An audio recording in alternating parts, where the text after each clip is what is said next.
The 1950 Brinks Robbery and Murphy, episode 2205. I am Rod Murphy, and this is Growing Up Poor in Irish Boston, a series of my 1950s era Irish and Boston songs, poems, history, jokes, and stories. On January 17, 1950, when I was 10 years old and in the 6th grade at Cambridge's Blessed Sacrament School on Pearl Street, the largest robbery in history at the time happened at the Brinks Armored Car Depot on Commercial Street in the North End. That building is just down the street from the Boston Garden. It was a huge news story. Everyone in the country was talking about it. Even the kids in my school knew and talked incessantly about it. We play acted as some of the characters, Specs O'Keefe and Trigger Burke. What wonderful gangster names those were. I had two secondary connections to the Brinks job. One was in 1957, and it involved my first real sales job, in which I talked my way into at 18. It was with Baldo Quality Meats. I was a root salesman selling and then delivering salami, frankfurters, bologna, mortadella, and the like to retail grocery stores. It was located in Boston, Haymarket. Every morning at 6 a.m. I would go to pick up my reefer truck at the same Commercial Street building in which the Brinks robbery happened. It was no longer a Brinks location. It had become a parking building for cars and trucks. I had a specific parking space inside, which was exactly where the robbery occurred. Kind of spooky. The Brinks thieves took about $2.8 million total, which is roughly equivalent to $37 million in today's dollars. Only about 60 grand was ever recovered. It was called the perfect crime because of its meticulous planning, clean execution, and the long delay in solving it. Both Boston thugs, Anthony Fats Pino and Joseph Big Joe McGinnis, are credited or blamed as the organizers and masterminds. The 11 culprits were Joseph Specs O'Keefe, Stanley Gashoria, Henry Baker, Adolph Jazz Maffey, Michael Gagan, James Flaherty, and Thomas Sandy Richardson, Anthony Pino and Joseph McGinnis, as I said before. Boston was a very ethnic city. By that I mean even the criminals separated themselves by neighborhood and nationality. Yet this Brinks group was multinational. Just check the last names. They were, however, not multiracial. They were all white. I think that grouping presages the later cross-gang, nefarious, and tentative cooperation between the Irish Mafia, operating in Southie and also Winter Hill and Somerville, and the Italian Mafia, operating in the North End. The criminals carefully cased the building for 18 months, surveilling and practicing approaches and getaways. They obtained keys by temporarily removing the building's locks. They studied the layout and routines, including getting access to Brinks Alarm Company emergency plans. They chose a time, 7 p.m., when the vault was open and few guards were present.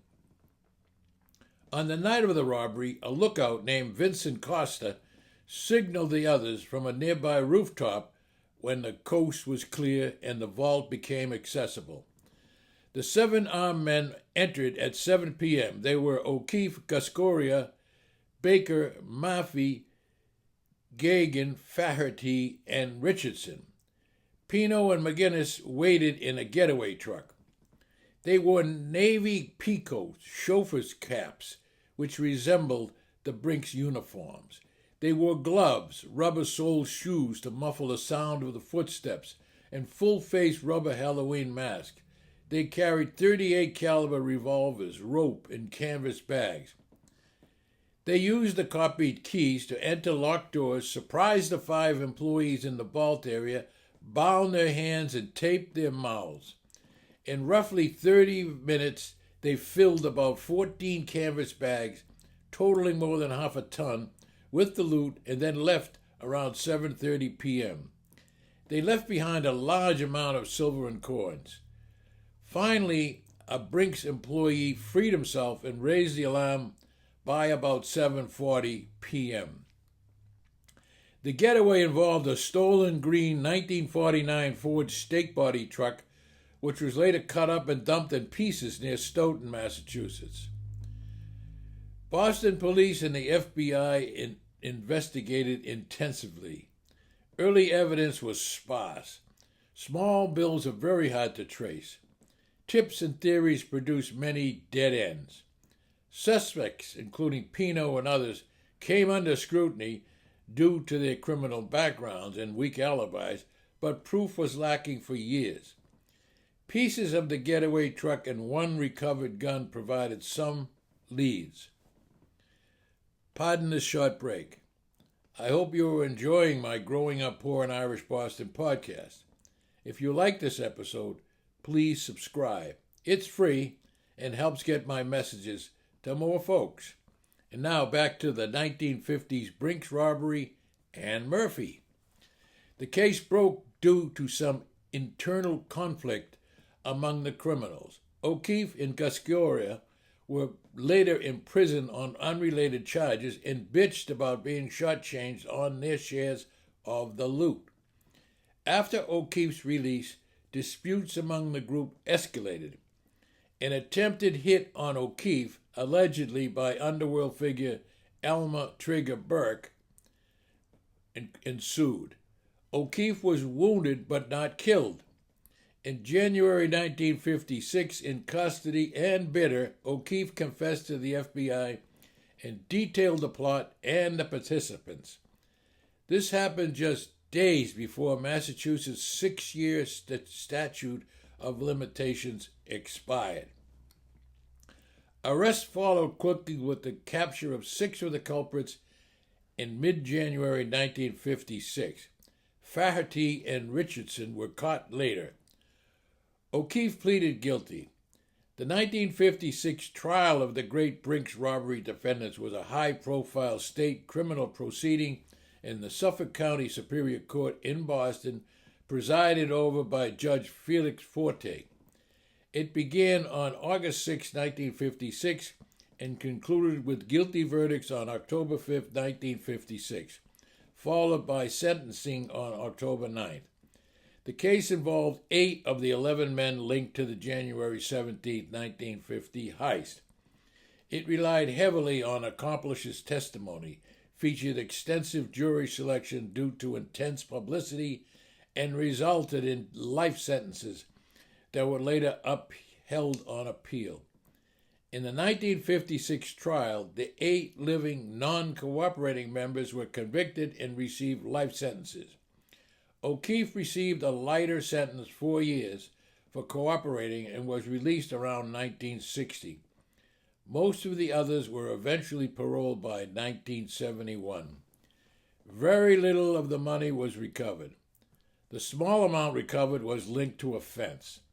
The rest largely disappeared and remains a source of speculation.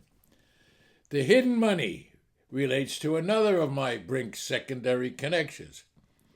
After I was married in 1962, I got my real estate broker's license. I had an office near Dudley Street Station in Roxbury. I sold and rented 3 deckers. One of my regular buyers was George R. He was a fringe mafia guy. And there was another Irish mafia guy, Pinky something or other, who was a regular buyer too. They bought 3 deckers only with cash. The rumor was that the Brinks money was hidden in the walls of their 3 deckers and tenement buildings. I had heard that the FBI got warrants and tore down walls inside those mafiosi-related buildings, trying to find the loot. Never found any, though.